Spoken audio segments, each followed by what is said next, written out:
बिस्मिल्लाहिर्रहमानिर्रहीम। अस्सलाम वालेकुम माय यूट्यूब फैमिली। कैसे हैं आप? सब ठीक हैं, खैरियत से हैं, अपने घरों में खुश हैं। आज हम बात करेंगे कि वो कौन सी ख़वातीन हैं जो कि अगर प्रेगनेंसी चाहती हैं तो सबसे पहले उन्हें किन बातों का ख़्याल रखना चाहिए। हमारे पास जब क्लिनिक में पेशेंट आती है तो सबसे पहले हम देखते हैं उसकी एज।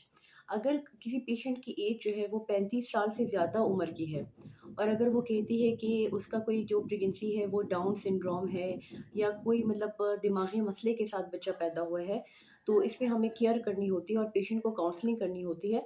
बिकॉज़ 35 इयर्स के बाद अमूमन देखा गया है कि जो पेशेंट के एग्स होते हैं उसके अंदर कोई क्वालिटी ख़राब होती है जिसकी वज़ह से कोई क्रोमोसोमल डिफेक्ट आ जाता है। दूसरी इम्पॉर्टेंट बात आ जाती है कि अगर पेशेंट को कोई बीमारी है, मिसाल के तौर पे जो बहुत ज़्यादा कॉमन है एनीमिया, खून की कमी है, तो सबसे पहले हमें उसकी खून की कमी को करेक्ट करना चाहिए। तीसरा इम्पॉर्टेंट है कि अगर उसके बच्चों के जैसे फॉर एग्जांपल अल्ट्रासाउंड पे जब पता चलता है कि बच्चे का सही से सर नहीं बना या कमर में कोई दाना है, तो ये शो करता है कि उसको फॉलिक एसिड की कमी है। तो सबसे पहले हम उसको फॉलिक एसिड की दवाइयाँ देते हैं ताकि नेक्स्ट प्रेगनेंसी में उसके साथ ऐसा मसला ना हो। इसके अलावा हम उसकी मुख्तलिफ़ किस्म के टेस्ट करते हैं, जैसे कि शुगर है, ब्लड प्रेशर है और ईसीजी वगैरह, ये देखने के लिए कि कहीं उसको शुगर की बीमारी तो नहीं है या उसको ब्लड प्रेशर तो नहीं है या उसको कोई दिल का मसला तो नहीं है, ताकि जब वो प्रेग्नेंट हो जाए तो इन चीज़ों को और इन मामलात को हम अच्छी तरीके से देख सकें। इसके अलावा वैक्सीनेशन बहुत इंपॉर्टेंट है। 2 बीमारियाँ हैं जिसकी वैक्सीनेशन होनी चाहिए, जिसमें एक रूबेला है और दूसरा है टेटनस।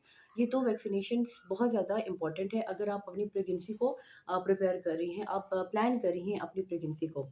और इसके अलावा हमारे पास आ जाता है कि कोई मेडिकल डिसऑर्डर अगर है किसी पेशेंट को, लेट्स सपोज़ कोई मरीज़ है उसको एसएलई की बीमारी है, ये कनेक्टिव टिश्यू की बीमारी होती है जिसे मुख्तलिफ़ किस्म के आपको स्टेरॉइड्स लेने पड़ते हैं या कोई ऐसी स्किन की कंडीशन है जिसमें आपको मेथोट्रेक्सेट लेना पड़ता है।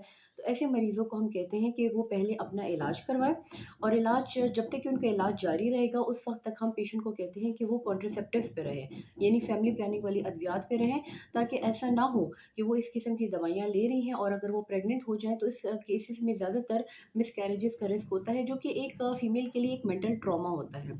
तो ये चीज़ें बहुत अहमियत का हामिल है और एक ख़वातीन के लिए। तो जब भी नेक्स्ट टाइम आप अपनी प्रेगनेंसी प्लान कर रही हैं या आप चाहते हैं कि आप माँ बनें, तो अपनी डॉक्टर के साथ सबसे पहले ये चीज़ों डिस्कस करें कि आप पहले मेरा थॉरो एवेल्यूएशन करें कि कहीं खुदा न खास्ता मुझे ये मसले तो नहीं हैं, और अगर ये मसले हैं तो इन मसलों का पहले इलाज करवाएँ और उसके बाद आप अपना जो है वो प्रेगनेंसी की तरफ अपना प्लान बनाएँ। तो उम्मीद करती हूँ कि मेरी आज की वीडियो जो कि प्री प्रेगनेंसी काउंसलिंग के ऊपर थी आपको पसंद आई होगी। अगर मेरा चैनल आपको पसंद आया हुआ तो काइंडली मेरे चैनल को सब्सक्राइब करें, लाइक करें, शेयर करें और तब तक मिलते हैं नेक्स्ट वीडियो में। मेरी तरफ से अल्लाह हाफ़िज़।